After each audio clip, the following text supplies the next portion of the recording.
Assalamualaikum, halo semuanya, apa kabar? Semoga sehat selalu dan jangan lupa bersyukur hari ini ya. Di sini aku mau mengingatkan kalian buat yang sering keluar rumah ataupun yang beraktivitas di luar rumah, jangan lupa memakai masker dan selalu cuci tangan. Apalagi di masa pandemi ini, kita harus menjaga kesehatan tubuh kita. Perkenalkan, nama aku Siti Aryati Berkaro, aku dari Prodi PIAUD Universitas IN Langsa, Fakultas Estetik.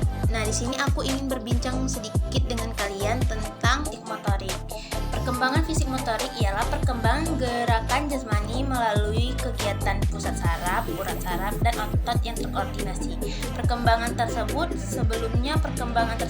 terjadi kepada anak yang tidak berdaya. Kondisi ketidakberdayaan tersebut berubah secara cepat, yaitu 4 tahun sampai 5 tahun pertama kelahiran. Nah, anak dapat mengendalikan geraknya secara kasar.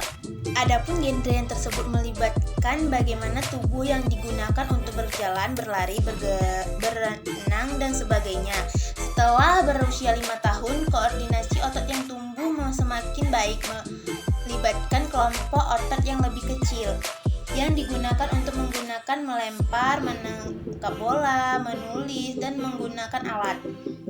Sekarang kita membahas tentang aspek-aspek perkembangan fisik motorik. Perkembangan fisik motorik sangat dipengaruhi oleh organ otak.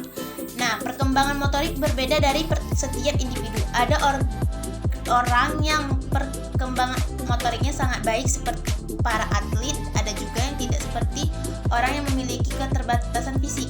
Genre pun menjadi pengaruh dalam hal ini. Sesuai dengan pendapat Sherman 1973 yang menyatakan bahwa anak perempuan lebih lentur daripada fisik anak laki-laki yang mempunyai 5% sampai 10% lebih baik dari anak laki-laki, dan tetapi kemampuan fisik atletis seperti lari, melompat, lempar lembing itu terjadi pada anak laki-laki. Nah, perkembangan motorik ini beriringan dengan proses pertumbuhan secara genetis atau kematangan fisik anak. Anak usia 5 bulan tentu saja tidak akan bisa langsung berjalan. Nah, sekarang kita akan membahas tentang faktor-faktor perkembangan fisik motorik anak usia dini. Nah, yang pertama, perkembangan usia. Usia mempengaruhi individu untuk melakukan suatu aktivitas. Karena dengan pertumbuhan usia berarti menunjukkan setiap kematangan organ fisik. Kemampuan diplomatik pula oleh berfungsinya sistem syaraf pusat yang mengkoordinasikan organ-organ tubuh sehingga seorang dapat melakukan aktivitas motorik karena motorik kasar dan motorik halus. Yang kedua, tercapainya kematangan organ-organ psikologi. Kematangan organ fisik ditandai dengan tercapainya jaringan otot yang makin kompleks atau bekerja secara teratur. Pada masa pertumbuhan bayi maupun anak, kematangan psikologi ini dipengaruhi oleh faktor-faktor usia, nutrisi, dan kesehatan individu. Makin tinggi usia seorang, semakin matang organ-organ psikologinya. Dan yang ketiga, kontrol kepala. Pada usia 1 bulan sampai 5 bulan, bayi masih sering tidur dengan posisi kepala terlentang di atas tempat tidur. Ia belum mampu untuk mengukur karena kontrol untuk mengangkat kepala belum dapat dilakukan dengan baik. Hal ini terjadi karena otot-otot bagian lehernya belum berkembang dengan baik sehingga belum mampu untuk menopang kemampuannya. Dan yang keempat, kontrol tangan. Sejak lahir, bayi akan menggenggam benda yang dapat menyentuh telapak tangannya.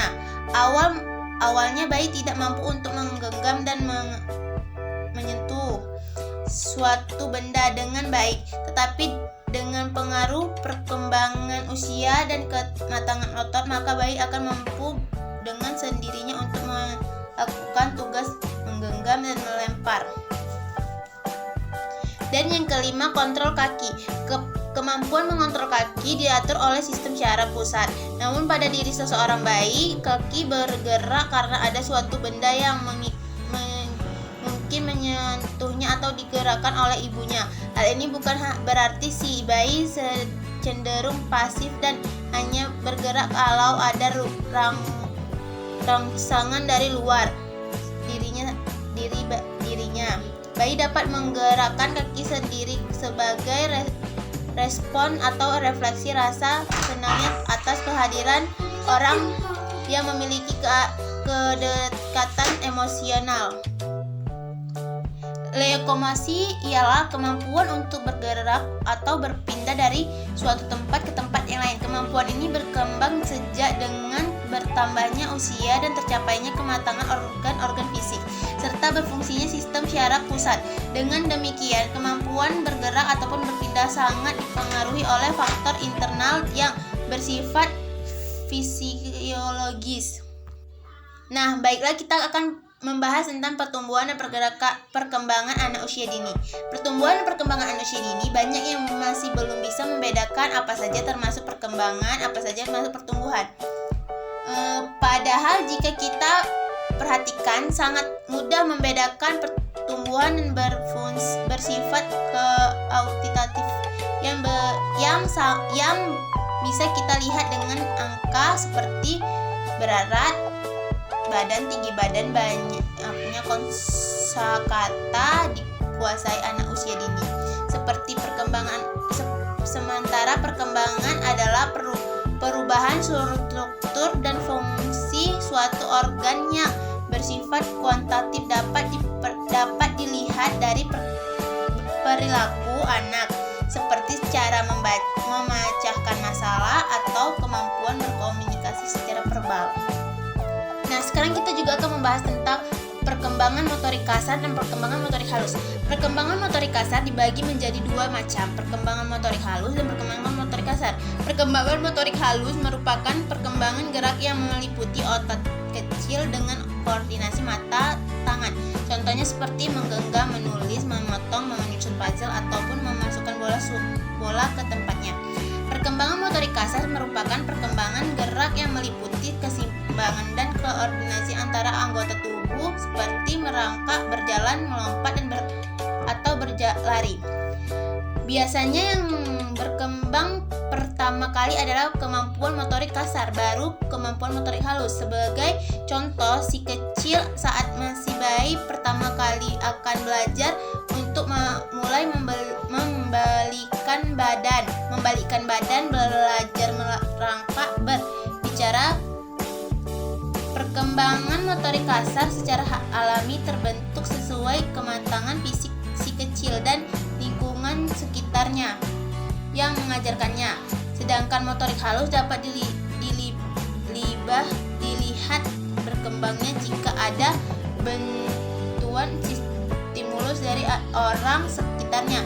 Misalnya si kecil akan lebih cepat berbicara jika sering diajak mengobrol, atau si kecil bisa menggambar jika Anda sering memberikan krayon dan kertas serta memberikan cara menggambar. Namun kita perlu memahami jika kemampuan gerak motorik setiap anak berbeda. Jika tidak perlu memaksakan si kecil untuk dapat berdiri di umur 9 bulan hanya karena melihat temannya sebayanya sudah bisa melakukan hal tersebut, atau memaksa si kecil bisa untuk menulis saat sudah memasuki umur PAUD. Kemampuan motorik halus setiap anak berbeda, tergantung ketepatan dan keteladanan kita dalam mengajari si kecil. Cara yang paling tepat untuk membantu stimuluskan gerak si kecil adalah lewat permainan. Kita bisa membuat sendiri permainan tersebut atau membeli mainan yang memang bertujuan untuk menstimulasi. Contohnya untuk menstimulasi gerak motorik kasar pada bayi yang baru bisa merangkak, letaklah minuman jauh dari jangkauan supaya bergerak mengambilnya. Untuk stimulus motorik halus pada anak umur 1 tahun sampai 2 tahun, kita bisa memberikan 2 wadah dengan salah satu diisi air dan mengajarkannya si kecil untuk memindahkan air dari wadah satu ke wadah yang lain.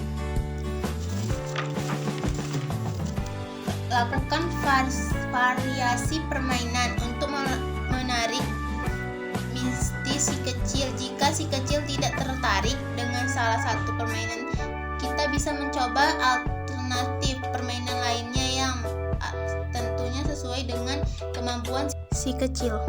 Sekian podcast dari saya akhiri. Wabillahi taufiq wal hidayah. Assalamualaikum warahmatullahi wabarakatuh. Terima kasih, dadah.